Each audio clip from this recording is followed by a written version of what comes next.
మానవులందరూ ఒకటే.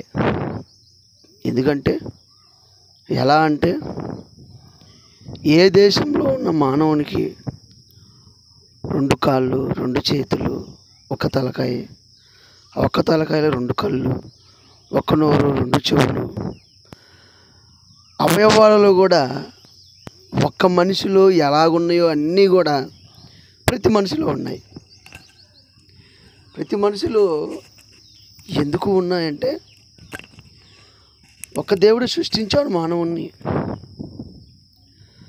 ఒక తండ్రే సృష్టించాడు మనందరికీ, మానవులందరికీ తండ్రి ఒకడే. ప్రియమైన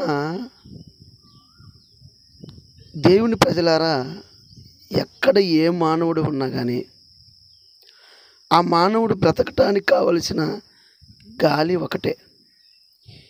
ఏ దేశంలో మానవులు ఉన్నా, ఏ దేశంలో మానవులకు ఉపయోగపడేది, బ్రతకనిచ్చడానికి, వారిని కాపాడేది, శ్వాస పీల్చుకోవడానికి గాలి ఒకటే. ఏ దేశంలో మానవులు ఉన్నా వారందరూ త్రాగటానికి, త్రాగి జీవించడానికి ఒకటే నీరు. కనుక వీళ్ళందరూ నివసించడానికి ఒకటే భూమి, వీళ్ళందరూ నివసించడానికి ఒకటే ఆకాశం.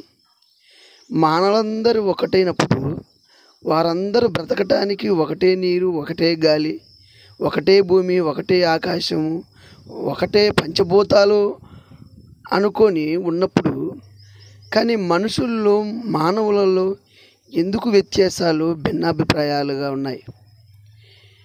నా మతం నాదంటే, నా కులం నాదంటే, నా ప్రాంతం నాదంటే ఎందుకు ఇలాగ ఉన్నారు అంటే, ప్రధానమైన మానవులపైన 2 ప్రధానమైన శక్తులు ప్రభావితం చేస్తున్నాయి. ఒకటి దేవుడు, 2 దెయ్యం. ఈ 2 కనబడవు.